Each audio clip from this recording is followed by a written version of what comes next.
దేవుని నామానికి స్తోత్రములు. మీ అందరికీ కూడా ప్రభు పేరిట వందనములు తెలియజేస్తూ ఉన్నాను. ప్రతి ఒక్క దినం లాగానే ఇవాళ కూడా దేవుడు మనతో ఒక మంచి వాగ్దానం ద్వారా మాట్లాడబోతూ ఉన్నాడు. కాబట్టి ఈ వాగ్దానం వినండి, దాని ప్రకారం మీరు నడుచుకోండి. అనేక మందికి యొక్క వాక్యాలు పంపించండి, మరి వాళ్ళు కూడా దేవుళ్ళు ఎదుగుతూ ఉంటారు. ఇవాళ దేవుని యొక్క వాగ్దానం మనం చూస్తే హెబ్రీయులకు రాసిన పత్రిక 11వ అధ్యాయము 35వ వచనం మనం చదువుకుందాం. హెబ్రీయులకు రాసిన పత్రిక 11వ అధ్యాయము 35వ వచనం మనం చూస్తే, కాబట్టి మీ ధైర్యమును విడిచిపెట్టకుడి, దానికి ప్రతిఫలముగా గొప్ప బహుమానము కలుగును.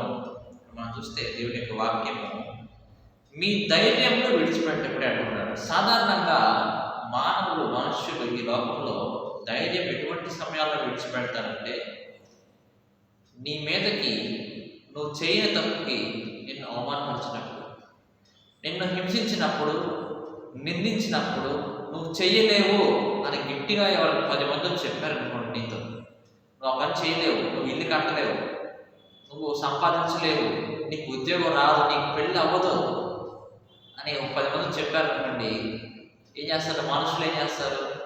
కృంగిపోతారు. వారి ధైర్యాన్ని విడిచిపెడతారు. వాళ్ళు ఓపిక రాదు వాళ్ళకి, వల్ల పైకి లెగుద్దాము అటువంటి ఆలోచన చాలా తక్కువ మందికి వచ్చింది. మ్యాక్సిమం పీపుల్ ఏం చేస్తుంటారంటే ఆ కృంగిపోయినటువంటి స్టేజ్లోనే, ఆ కింద స్టేజ్లోనే వాళ్ళు ఉండిపోతూ ఉంటారు. మనుషుల మాటలు విని, ఏమంటే మనుషులు చేసినటువంటి పనులు చూసి, మా వల్ల కాదు, ఇంకా మాకు ధైర్యం లేదు, మీరే చూసుకోండి, మాకు అవసరం లేదు అని వదిలేసి కూర్చుంటారు మనుషులు. కానీ దేవుడు ఏమంటున్నాడంటే, ధైర్యమును మీరు విడిచిపెట్టకండి అంటున్నాడు. ఎందుకంటే డేర్ అనేది నువ్వు విడిచిపెడితే కనుక నీ జీవితము నరకంలోకి వెళ్ళిపోతుంది. దేవుడిలో ఒక పౌరుషమైనటువంటి వ్యక్తిగా నువ్వు ఉండలేవు. పేతురు ఎంతో ధైర్యం కలిగి దేవునికి వాక్యాన్ని పట్టించిన తర్వాత, పేతురు దేవుని యొక్క శిష్యులు వాళ్ళందరూ కూడా ఒక్కొక్క ప్రాంతాలకు వాళ్ళు వెళ్ళి, యేసుక్రీస్తుగా వారు లేచి చనిపోయిన తర్వాత, మరలా తిరిగి లేచిన తర్వాత వాళ్ళకి బుద్ధి వచ్చి, వాళ్ళకి అమోఘమైన జ్ఞానం వచ్చి అనేక ప్రాంతాలకు వెళ్ళి ధైర్యంగా వాళ్ళు బోధిస్తూ ఉన్నారు దేవుని యొక్క వాక్యాన్ని. అక్కడ చాలా దారుణంగా వాళ్ళు చనిపోయారు. హతసాక్షులుగా దేవుడు చనిపోయిన వాళ్ళు ఉన్నారు. కానీ వాళ్ళు దేవుళ్ళు వాళ్ళు ధైర్యంగా ఉన్నారు. మనుషుల మాటలకు వాళ్ళు భయపడలేదు. వాళ్ళు అంటూ ఉంటారు, మీ దేవుడు గొప్పవాడు కాదు, నువ్వు నమ్మేది గొప్పది, నువ్వు వాక్యం చెప్పిన అదంతా కూడా అబద్ధాలే అని వాళ్ళు అంటా ఉండవచ్చు. కానీ వాళ్ళు ఏం చేస్తూ ఉన్నారు? లేదా కొన్ని ప్రాంతాలకు వాళ్ళు వెళ్ళినప్పుడు, మీరు రావద్దు, వస్తే చంపేస్తాము అంత భయపడి ఉండవచ్చు. కానీ వాళ్ళు భయపడ్డారా? ధైర్యం తెచ్చుకున్నారు.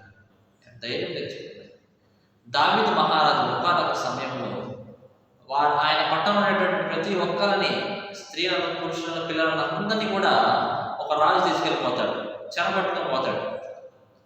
అప్పుడు ఈ దావీదు అతని యొక్క సైనికులందరూ వాళ్ళ ప్రాంతంలో ఉన్నప్పుడు వేరే ప్రాంతంలో ఉంటారు. ఆ సమయాల్లో ఇట్లా ఒక రాజు వచ్చి దావీదు యొక్క సైన్యాన్ని మొత్తాన్ని, ప్రజలు ఎవరైతే ఉన్నారో ఆ ప్రాంతంలో వాళ్ళందరినీ తీసుకెళ్ళిపోతారు. ఎవరైతే మిగిలి ఉన్నారో వాళ్ళంట దావీదు మీదకి రాళ్ళు రువ్వటానికి రాళ్ళు తీసుకుని రెడీగా ఉన్నారంట, తిడుతున్నారంట. నువ్వేం చేయలేవు, రాజు వేస్ట్, ఇంకా చూడు మా వాళ్ళందరూ తీసుకెళ్ళిపోయారు శత్రు సైన్యము, నువ్వేమీ చేయలేవు అని అంతమంది చెప్తున్నారంట దావీదుతో. రాళ్ళు తీసుకున్నారంట కొట్టాకని. ఎందుకంటే అంత బాగా వాళ్ళ కోపాలు చేసి అన్ని మాటలు అంటూ ఉన్నారు.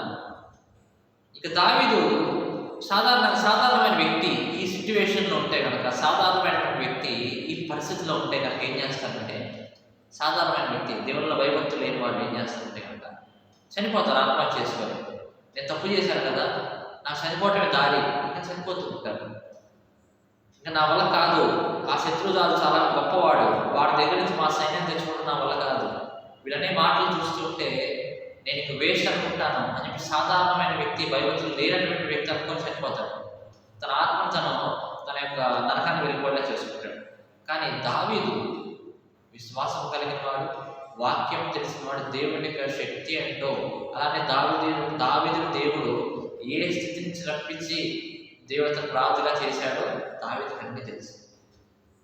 ఎంతో విశ్వాసంతో, పట్టుదలతో, ధైర్యం కలిగిన వ్యక్తి ఎవరంటే దావీదు. కాబట్టి అటువంటి సిట్యువేషన్ దావీదు ఏం చేశాడు? దేవుడిని బట్టి ధైర్యం తెచ్చుకున్నాడు.